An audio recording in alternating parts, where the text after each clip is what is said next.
Kinematics section में आपके पास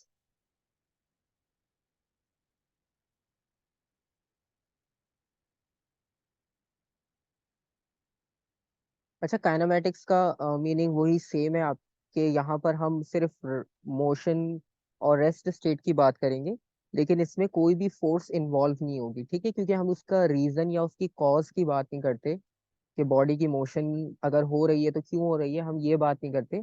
सिर्फ हम उसकी मोशन को डिस्कस करते हैं, ठीक है। तो इस चैप्टर में आपके पास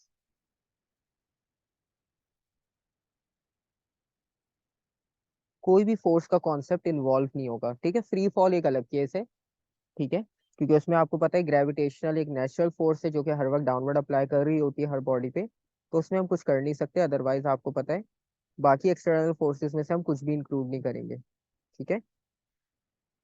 अच्छा, और दूसरी बात ये कि अगर हम इसके बाकी कंपोनेंट्स की बात करें तो आपको याद होगा हमने ओ लेवल्स में भी किया था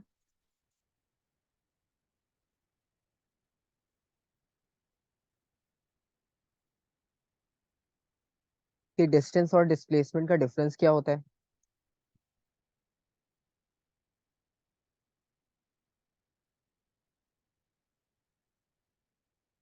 दोनों का डिफरेंस याद है आपको? जी, जो डिस्प्लेसमेंट होता है वो शॉर्टेस्ट डिस्टेंस होता शॉर्टेस्ट है और डिस्टेंस होता है, बिल्कुल, वो कोई टोटल। भी दो पॉइंट्स के बीच में कोई भी पाथ हो सकता है, ठीक है। और डिस्टेंस आपके पास स्केलर क्वांटिटी होती है और डिस्प्लेसमेंट वेक्टर क्वांटिटी होती है, दोनों के यूनिट सेम होते हैं, सिंबल सेम होते हैं, सिर्फ एक डायरेक्शन का डिफरेंस आता है।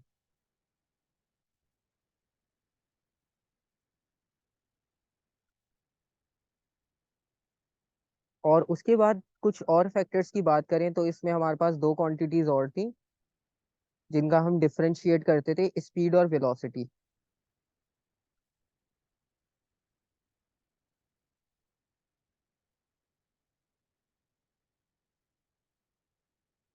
ठीक है, उनका भी डिफरेंस आपको पता होगा। सिर्फ इसमें भी क्या फर्क आता है कि स्केलर वेक्टर डायरेक्शन का डिफरेंस आता है।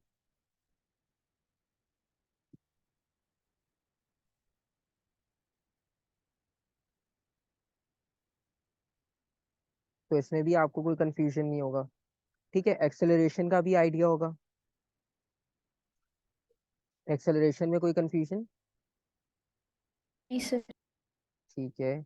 और distance time speed time graph? नहीं, उसमें भी कोई कंफ्यूजन।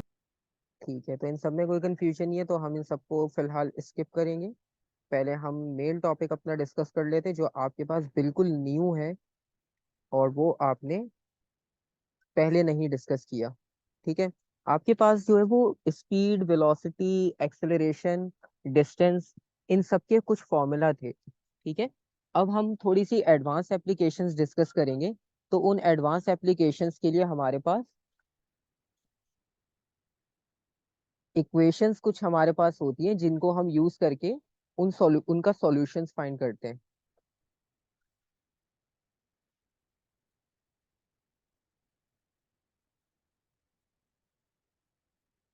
ठीक है। उन्हें हम कहते हैं equation of motion.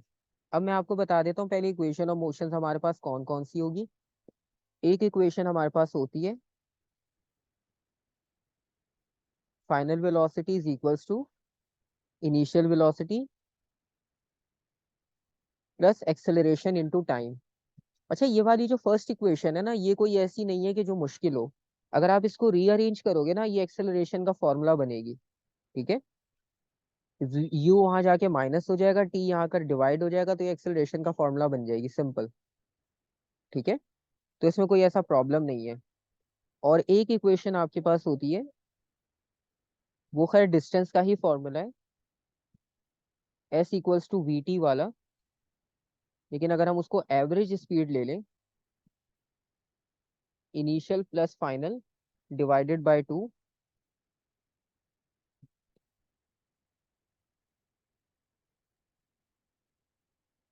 Multiply by time, सही है।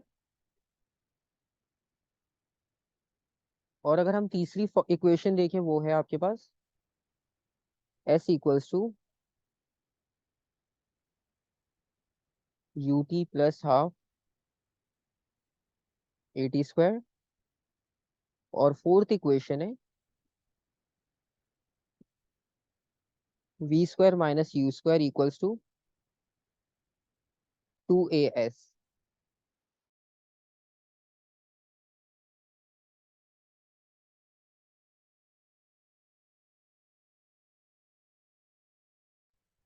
ठीक है, तो ये सारी इक्वेशंस है। इसमें सबसे पहला पार्ट ये कि इन इक्वेशंस को आपने सेटिस्फाई करना होता है कि ये इक्वेशन आपके पास वैलिड है या ये ड्राइव कैसे होकर आई है।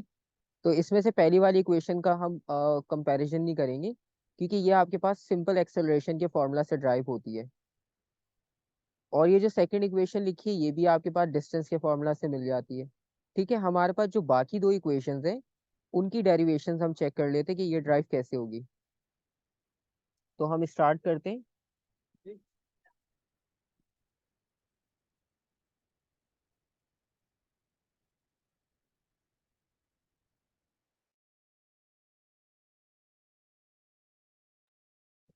S is equals to ut plus half at।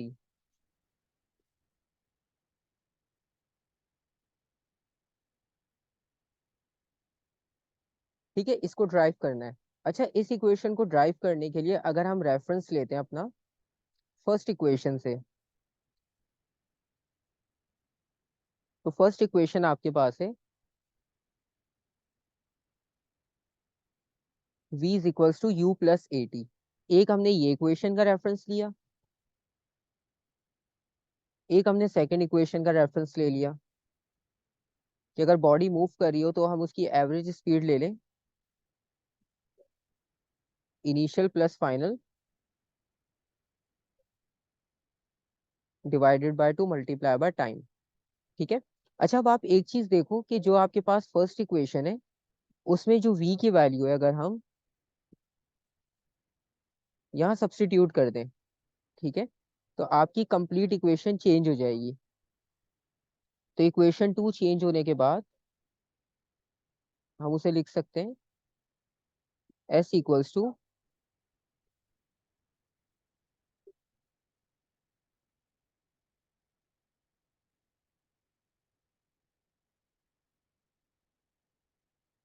ठीक है, और इसे सिंप्लीफाई कर लेंगे तो ये आपके पास इक्वल होगा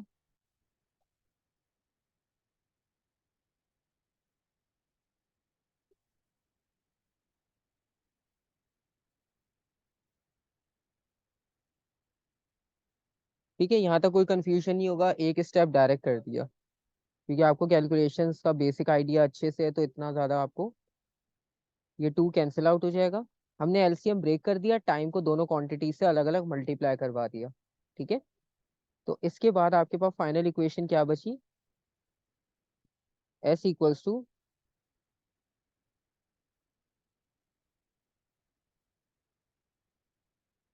ut प्लस हाफ at²।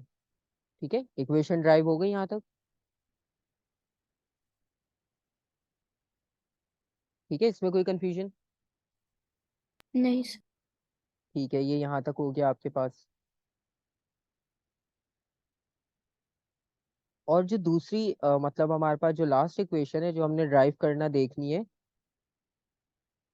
वो है आपके पास 2as is equals to v² minus u²। ठीक है, इसमें भी हम सेम वही काम करेंगे बेसिकली, कि हम अपनी पहली इक्वेशन को कंसिडर करेंगे u is equals to sorry v is equals to u plus at वाली।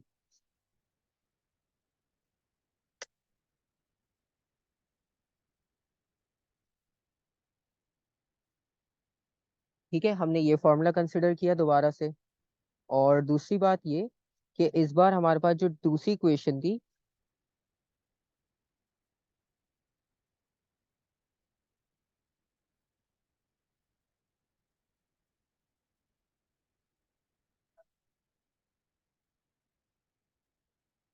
अच्छा इस बार अगर हम ये करें कि इक्वेशन 2 में हम टाइम की वैल्यू सब्स्टिट्यूट करें, ठीक है, तो टाइम की वैल्यू सब्स्टिट्यूट करने के लिए अगर हम इस इक्वेशन को थोड़ा सा रीअरेंज करें,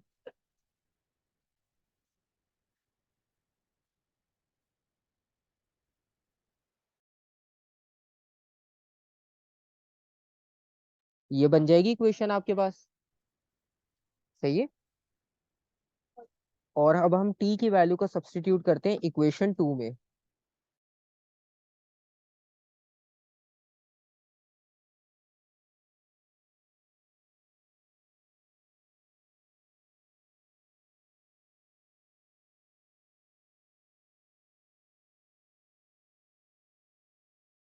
ठीक है। तो हमें यहाँ पर करना है ये टी की वैल्यू को इक्वेशन 2 में सब्स्टिट्यूट करना है। तो इक्वेशन 2 आपके पास हो जाएगी एस इक्वल्स टू,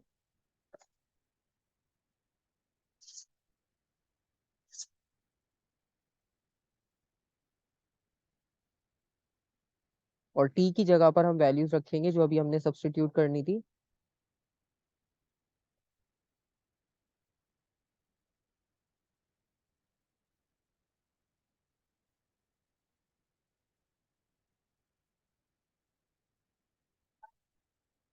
ठीक है। अच्छा, इसको ब्रैकेट को सॉल्व करने के लिए आपके पास एक मैथमेटिकल फॉर्मूला आपको याद होगा, ए स्क्वायर माइनस बी स्क्वायर वाला। ठीक है।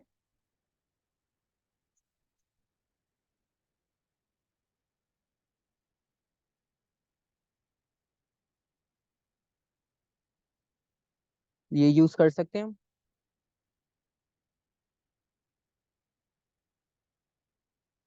तो अगर आप ये फॉर्मूला यूज करते हो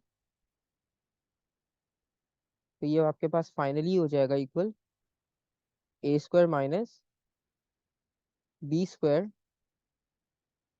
डिवाइडेड बाय ए। और फाइनली इसे रीअरेंज करो,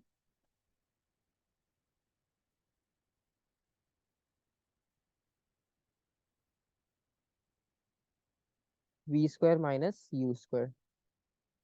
यहाँ तक कोई कंफ्यूजन? जी सर।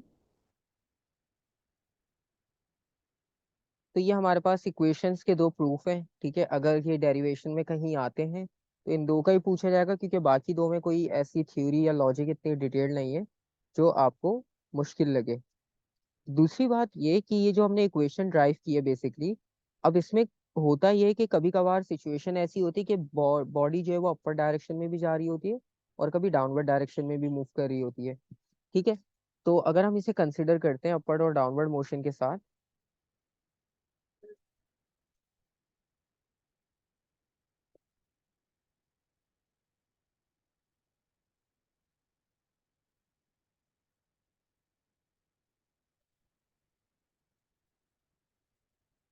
तो अगर आप डाउनवर्ड मोशन की बात करो तो जब आप किसी ऑब्जेक्ट को बिल्कुल टॉप से ड्रॉप करते हो, ठीक है,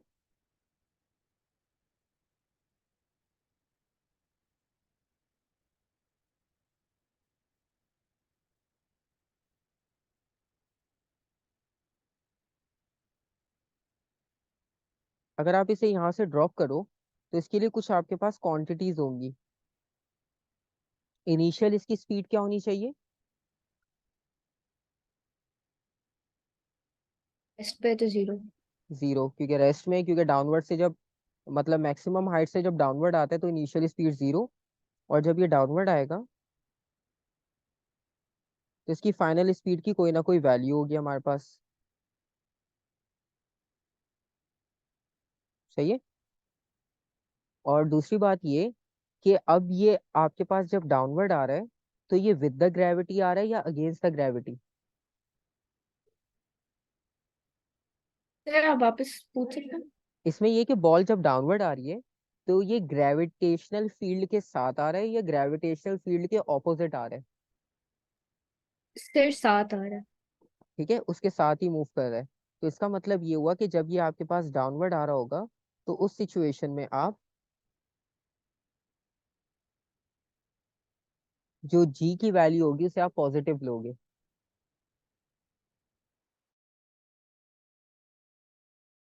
ठीक है, ये कॉन्सेप्ट हो गया। और इसको अगर हम कंपेयर करते हैं अपवर्ड मोशन से,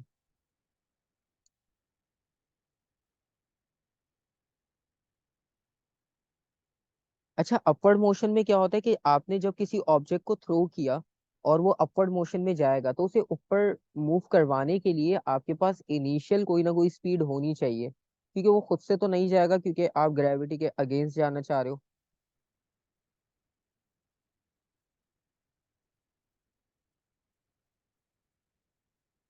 तो अगर इस ऑब्जेक्ट को हम ऊपर मूव करवाना चाहते हैं तो इसकी इनिशियल वेलोसिटी मैक्सिमम होगी या जीरो होगी? इस बार मैक्सिमम होगी। मतलब कोई ना कोई वैल्यू होगी जिससे आप इसे ऊपर की डायरेक्शन में थ्रो करोगे।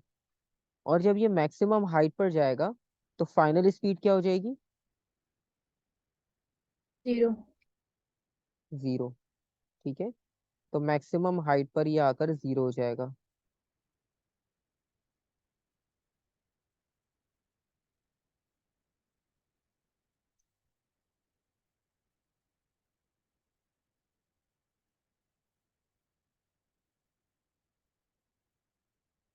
और दूसरी बात ये कि वैल्यू ऑफ जी आप इस बार कैसी लोगे, पॉजिटिव या नेगेटिव?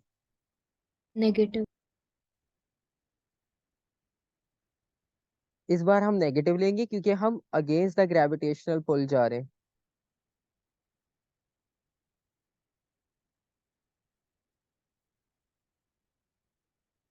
तो इसका मतलब है कि -9.81 लेंगे। ठीक है।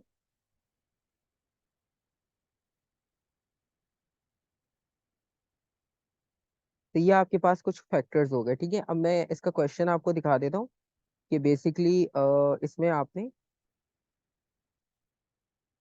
अप्लाई कैसे करना है इस पॉजिटिव और नेगेटिव कॉन्सेप्ट को आपके क्वेश्चंस पे।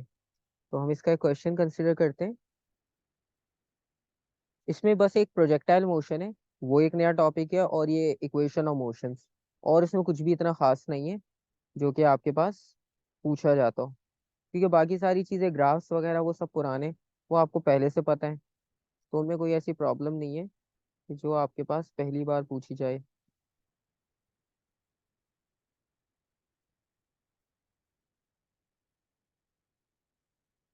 इसका एक अच्छा सा क्वेश्चन है, दो उसमें अपर डाउनवर्ड दोनों पूछी जाती हैं।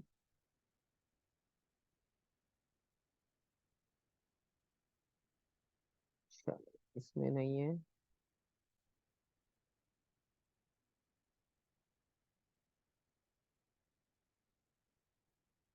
ये भी सेम है।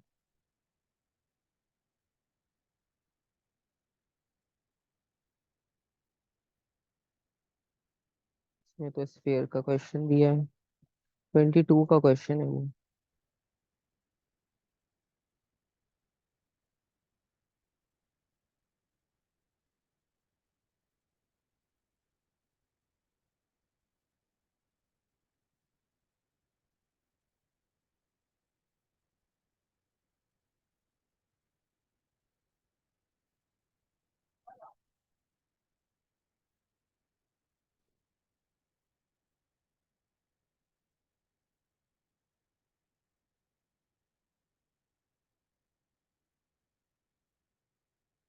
क्वेश्चन नंबर 3 है आपके पास कि a man standing on a wall throws a ball vertical upward with a velocity of 5.6 meter per second, right?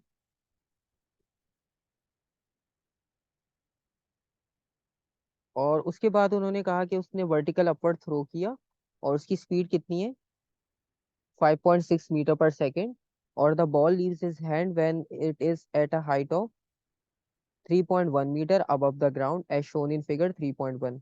सारी वैल्यूज आपके पास डायग्राम में गिवन है। ठीक है, उन्हें हमने यूटिलाइज करना है। अब पहले ये देखना है कि एयर रेजिस्टेंस नेग्लिजिबल है। अच्छा, एयर रेजिस्टेंस नेग्लिजिबल होने का मतलब पता है क्या है? एक्सेलरेशन कांस्टेंट होगी। एक्सेलरेशन कांस्टेंट होगी।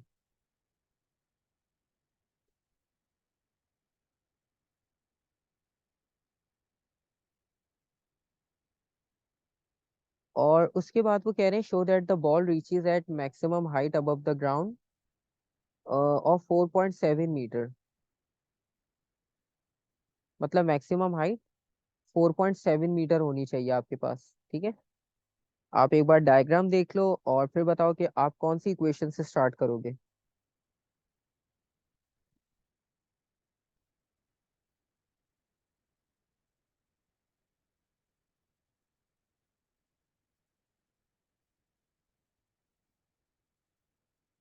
अच्छा, बॉल जा रही है अपवर्ड डायरेक्शन में, तो हमें कौन सी मोशन कंसिडर करनी चाहिए पहले? सर जो इनिशियल वेलोसिटी होगी वो 5.6 है, जब मैक्सिमम पे पहुंच जाएगी तो 0 हो जाएगी, जीरो हो और जाएगी। एक्सेलरेशन 9.81 है। ठीक है, तो आपके पास इनिशियल ई वेलोसिटी है। Square to u square plus 2 as। ठीक है, और आपने और मैक्सिमम फिर हाइट। ये वैल्यू आएगी वो हमने 3.1 में ऐड करनी होगी। बिल्कुल।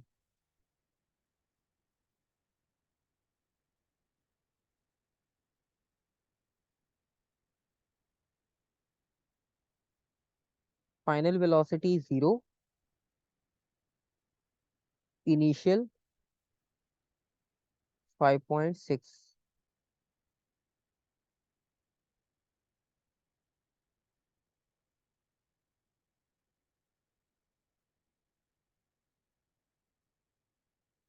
तो जी की वैल्यू इस बार पॉजिटिव लोगे या नेगेटिव? नेगेटिव। नेगेटिव।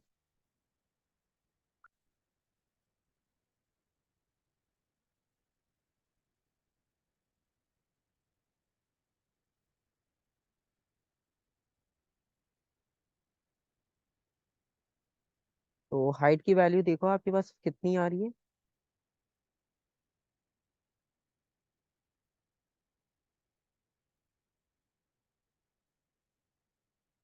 1.59, so 1.6।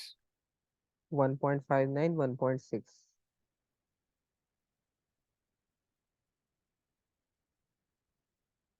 और टोटल हाइट के लिए हम इसे ऐड कर लेंगे प्रीवियस में, जो कि 3.1 थी।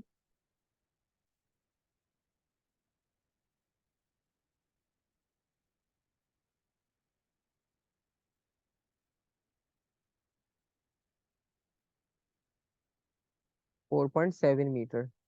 ठीक है।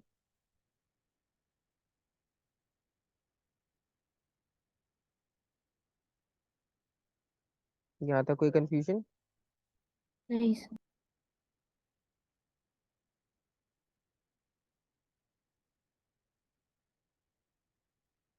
और सेकंड पार्ट में आपके पास है, the man does not catch the ball as it falls, calculate the time taken for the ball to fall from its maximum height to the ground. ठीक है। तो जब वो मैक्सिमम हाइट पर पहुंचा, तो मैक्सिमम हाइट पे पहुंचने के बाद जब वो डाउनवर्ड आ रहा था, तो उसने बॉल को कैच नहीं किया,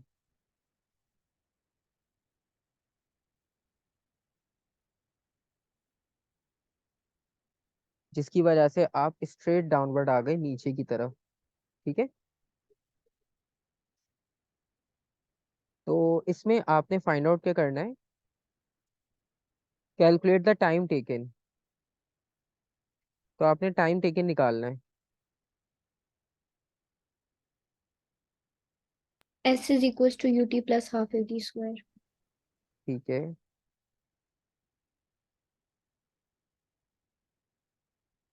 और इसमें आपको पता है कि हम मैक्सिमम से डाउनवर्ड आ रहे हैं, तो हम इस बार डाउनवर्ड मोशन कंसिडर करेंगे।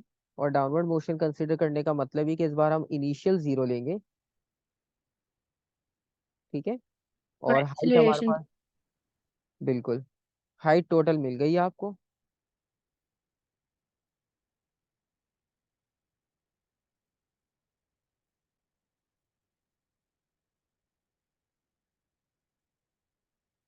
हम पॉजिटिव ले लेंगे। ठीक है। तो इसका मतलब ये हुआ कि जब आप इक्वेशन यूज करोगे, तो कौन सी इक्वेशन लगाओगे? S is equals to ut plus half at square। बिल्कुल।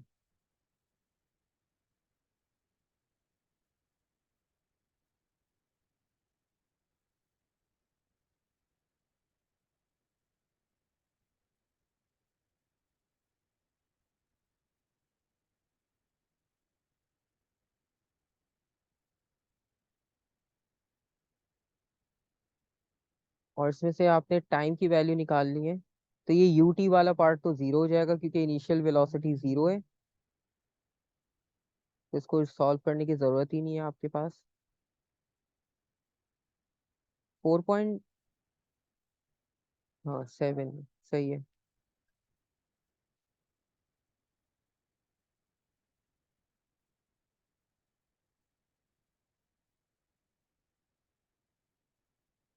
टाइम की वैल्यू कितनी आ रही है आपके पास? 0.98।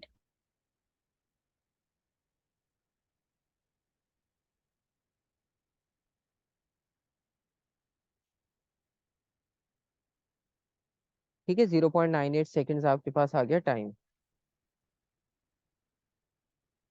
अब नेक्स्ट पार्ट में कह रहे हैं the ball leaves the man's hand at time t is equals to 0। तो टाइम की वैल्यू आपके पास यहाँ पर 0 है, और जब उसने ग्राउंड पे हिट किया तो उसकी वैल्यू कैपिटल टी है। ठीक है, और उसके बाद वो कह रहे हैं कि आपने ग्राफ को स्केच करना है वी और टी के लिए, from time t is equals to 0 to time t is equals to capital T. और वो कह रहे हैं कि वैल्यूज रिक्वायर्ड नहीं है, आप नॉर्मल एक स्केच से शो कर दो कि ग्राफ की रिप्रेजेंटेशन क्या होगी।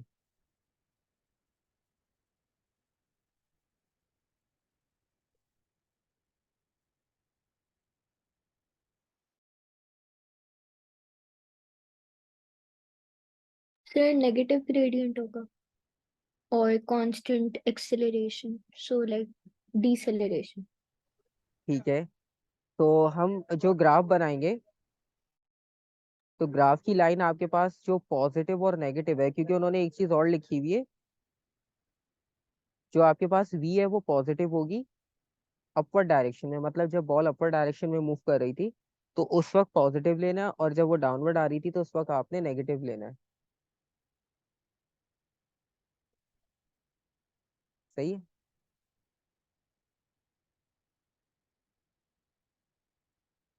तो इस हिसाब से आप ग्राफ की डिस्ट्रीब्यूशन बताओ कि जो पॉजिटिव यानी अपवर्ड मोशन बनाओगे और जो डाउनवर्ड मोशन बनाओगे, दोनों में कोई डिफरेंस आएगा ग्राफ में, या दोनों साइड बस इक्वल? अच्छा, ग्राफ कैसा बनेगा, स्ट्रेट लाइन बनेगी या कर्व बनेगा? पहले तो सबसे पहले ये आप फाइनलाइज कर लो। स्ट्रेट लाइन बनेगी। स्ट्रेट लाइन बनेगी, एक चीज फाइनल होगी। दूसरी बात ये कि जब हम ऊपर ग्राफ बनाएंगे और जो नीचे ग्राफ बनाएंगे, दोनों का ग्रेडियंट सेम होना चाहिए या डिफरेंट होना चाहिए? सेम होना चाहिए। सेम होना चाहिए।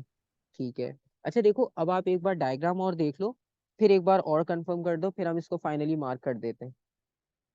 क्योंकि आपने कहा कि ग्रेडियंट सेम होगा और स्ट्रेट लाइन होगी। डायग्राम की सिचुएशन आपके सामने कि पहले अपवर्ड किया, फिर वो डाउनवर्ड आया, लेकिन डाउनवर्ड आते हुए एक चीज आपके पास मिस हुई थी, कि उसने बॉल को ड्रॉप कर दिया था वहां पर, वो उसको सेम पॉइंट पे कैच नहीं कर पाया था। ठीक है, तो जब तो आप सिर्फ ऊपर जा रहे थे। ग्राउंड पे ही hit करेगी ना?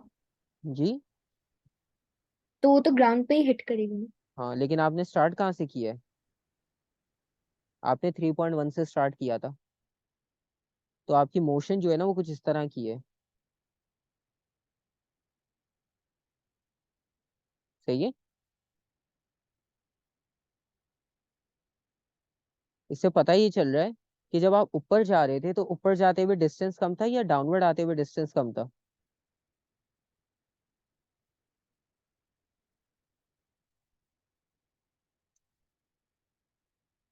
आपने ऊपर जाते हुए शॉर्ट डिस्टेंस कवर किया,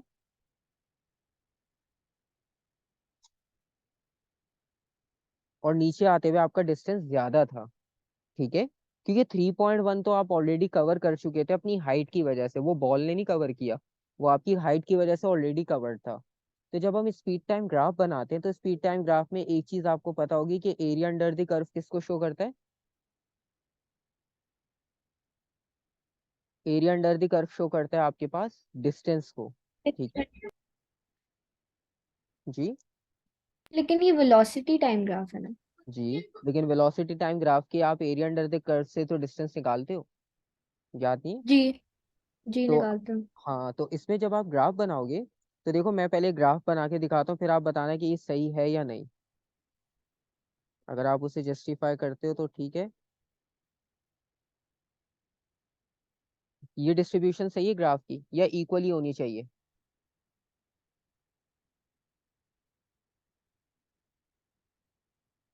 सर जो इनिशियल था वो तो 5.6 है ना, अगर इसमें कहा है लेकिन न्यूमेरिकल को नहीं करना। बिल्कुल न्यूमेरिकल नहीं और करना। हम्म हाँ लेकिन वो और आपको, जो बिल्कुल। देखो आपके पास उसका ना ग्राफ बनवाने का सिर्फ एक ही मकसद है, कि वो आपको ये चेक करना चाह रहा है कि वो जो बॉल मिस हुई है ना, क्या वो पॉइंट आपने पिक करके ग्राफ बनाया है या सिर्फ रैंडम बना दिया। अगर आपने सिर्फ स्ट्रेट लाइन बनाई, 1 मार्क तो मिलेगा, ठीक है। और ग्रेडियंट अगर आपने दोनों तरफ इक्वल दिखा दिया ना, तो इसका मतलब है आपने वो वाला पॉइंट मिस कर दिया कि जब बॉल आपसे मिस हुई थी तो डाउनवर्ड आते हुए डिस्टेंस ज्यादा था और ऊपर जाते हुए डिस्टेंस कम था, ठीक है। क्योंकि हम 3.1 पे थे पहले से, और हमने सिर्फ 1.7 ऊपर की 1.6 ऊपर की तरफ कवर किया है। तो जब हम एरिया अंडर द कर्व इसमें से स्केच करेंगे, तो आप ये वाला एरिया देखो और इसको कंपेयर करो आप दूसरे एरिया से। और ये जो आपके पास ब्लू कलर से हमने मार्क किया है, ये रिप्रेजेंट कर रहा है डाउनवर्ड मोशन को,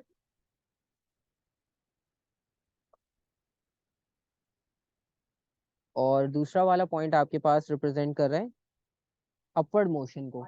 सही है। ठीक है सर।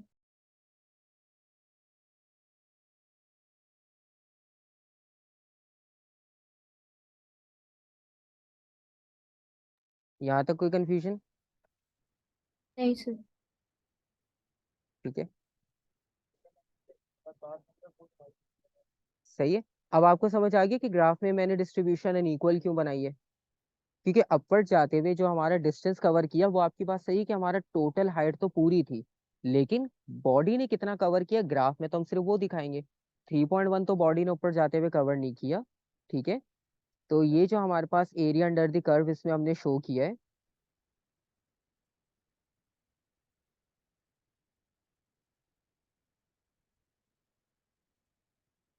ये डिस्टेंस को रिप्रेजेंट कर रहा है, ये भी डिस्टेंस को रिप्रेजेंट कर रहा है,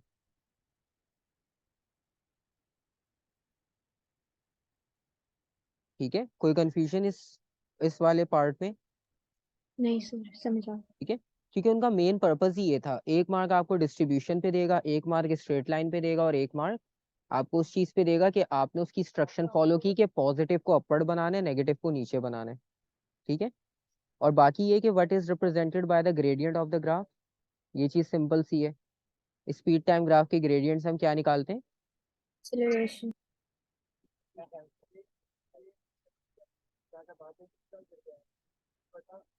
और इस नेक्स्ट पार्ट में कह रहे हैं the man now throws a second ball, एक और बॉल को थ्रो किया, सेम वेलोसिटी है, सेम हाइट है, और the mass of the second ball is greater, second ball का मास ग्रेटर है फर्स्ट बॉल से, और एयर रेजिस्टेंस अभी भी नेग्लिजिबल है। तो अगर आप दोनों बॉल की वर्किंग को कंपेयर करो, तो आपके पास जो मैग्नीट्यूड होगा उनकी एक्सेलरेशन का, उसमें क्या इफेक्ट आएगा और स्पीड में क्या इफेक्ट आएगा।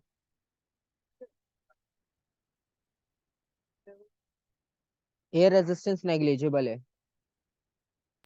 तो सर स्पीड तो कांस्टेंट रहेगी। स्पीड कांस्टेंट रहेगी, मतलब स्पीड में कोई चेंज नहीं आएगा, ठीक है। हाँ मतलब सेम रहेगा। और एक्सेलरेशन भी। सेम।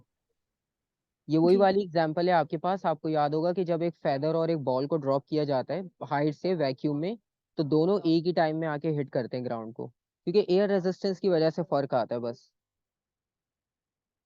तो दोनों का आंसर आपके पास हो जाएगा सेम। सही है।